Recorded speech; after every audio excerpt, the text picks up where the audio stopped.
안녕하세요. 오늘 만들어 볼 것은 이것입니다. 단순화한 블랙홀을 만들어 볼 거예요. 멋진 효과인데 비교적 아주 간단하게 만들 수 있으니 천천히 따라해 보세요. 먼저 렌더러는 사이클스 렌더러를 사용해야 합니다. 메인 스피어는 쉐이더를 이용해서 구현하는 만큼 꼭 필요합니다. 그리고 한 가지 더 중요한 건 아니지만 프레임 레이트를 30으로 해주세요. 좀 더 부드러운 애니메이션을 볼 수 있습니다. 그럼 시작해 볼까요? 기본 오브젝트들을 삭제하고 먼저 UV 스피어를 하나 만들어 줍시다. 셋 쉐이드 스무스를 해주세요. 이것이 나중에 메인 스피어가 될 것입니다. 그리고 플레인을 하나 추가해 줍시다. 워크스페이스를 분할하고 지오메트리 노드 에디터를 열어줍니다. 그리고 뉴 버튼을 눌러 플레인에 새로운 지오메트리 노드를 추가해 주세요. 컨트롤을 누른 채로 마우스 우클릭 드래그로 그룹 인풋과 그룹 아웃풋을 끊어줍니다. 먼저 실린더를 하나 추가해 줄까요? 그룹 아웃풋에 연결해 줍니다. 파티클이 생성될 메쉬입니다. 잘 생성됐죠? 레디우스와 뎁스를 조절해 주세요. 위와 같은 모양이 될 수 있게요. 그리고 이번에는 메쉬의 표면이 아닌 내부의 포인트를 생성해야 하는데 그러기 위해서 먼저 메쉬를 볼륨으로 변환해야 하기에 메쉬 투 볼륨 노드를 추가해 줍니다. 그리고 디스트리뷰트 포인트 인 볼륨 노드를 추가해 줍니다. 잘 보니 포인트 두 개가 생겼죠? 덴시티를 높여줍니다. 일단 테스트용이니 과하지 않게요. 그리고 포인트들을 회전시켜야 하므로 셋 포지션 노드를 추가합니다. 회전을 위해서 벡터 로테이트 노드를 추가하고 셋 포지션에 연결해주고 포지션 노드를 추가해 벡터 로테이트에 벡터 인풋에 연결해주세요. 회전 축은 Z축으로 기본 설정이 되어 있는 것 같네요. 앵글 값을 변화시켜보면 포인트들이 회전하는 걸 확인할 수 있습니다. 직접 돌리지 않고 재생될 때 연동되어 돌아가도록 해봅시다. 씬타임 노드를 추가하고 세컨즈를 앵글에 연결해봅시다. 잘 돌아가는 걸 확인할 수 있죠? 그런데 포인트마다 속도를 다르게 하고 싶어요. 매스 노드를 하나 추가하고 멀티플라이로 바꿔준 뒤에 랜덤 밸류 노드를 하나 생성하여 연결해줍니다. 속도가 0이면 안되니 최소값은 0.1로 해주세요. 재생을 시켜보면 각각 다른 속도로 회전하게 됐죠. 참 좋은데 회전 방향과 속도를 변경하고 싶어요. 회전은 이쪽으로 하도록 해볼까요? 매스 노드를 하나 더 추가하고 역시 멀티플라이로 바꿔줍니다. 그리고 값을 조절해서 마이너스로 만들어주세요. 원하는 방향과 속도로 값을 맞춰주세요. 좋네요. 포인트들의 크기도 각각 달랐으면 좋겠습니다. 셋 포인트 레디우스 노드를 추가합니다. 그리고 랜덤 밸류 노드를 생성해서 연결해주세요.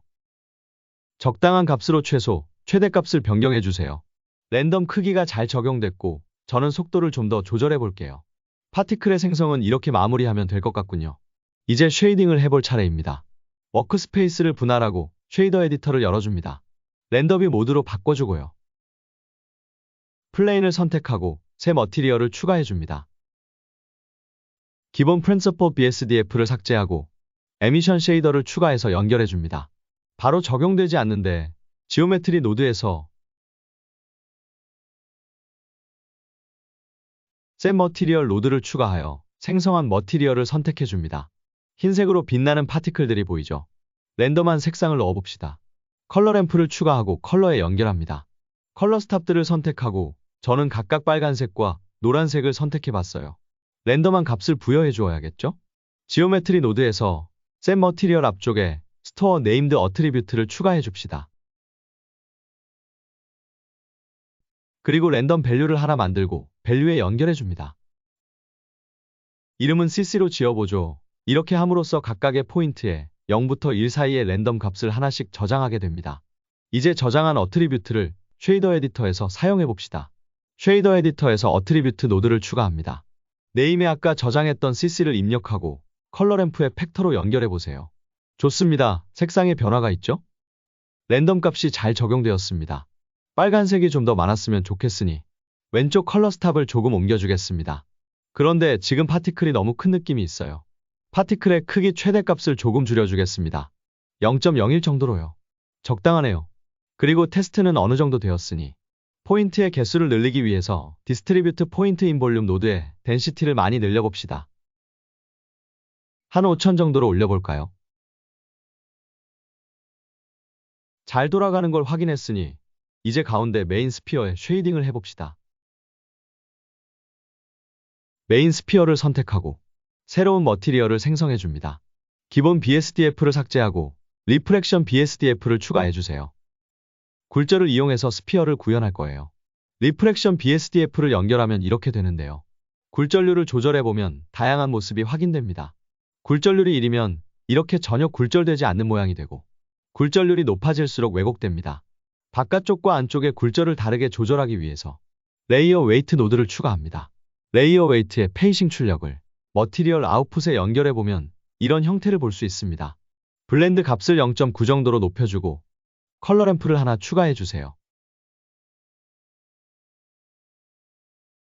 좌측의 컬러 스탑을 조금 움직여서 이런 모양이 되도록 만들어주세요.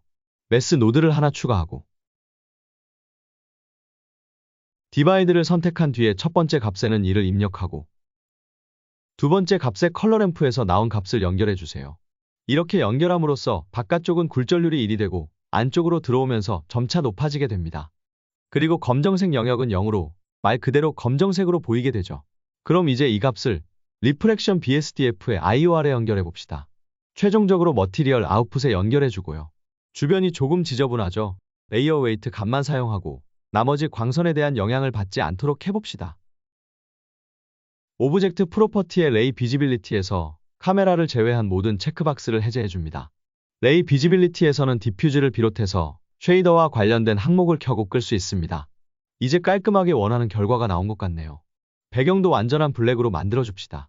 쉐이더 에디터에서 월드를 선택하고 완전한 검정색으로 만들어주고 혹시 렌더 프로퍼티에서 투명 배경이 선택되어 있다면 그것도 해제해보세요. 단순하지만 멋진 블랙홀이 완성되었습니다. 덴시티를 조절하거나 사이즈, 색상을 조절하면 다양한 변형이 가능하니 응용해보세요. 도움이 되셨다면 좋아요를 눌러주시고 구독하시면 앞으로도 많은 튜토리얼을 만나보실 수 있습니다. 빨리 보고 싶다면 알림 설정은 필수. 감사합니다.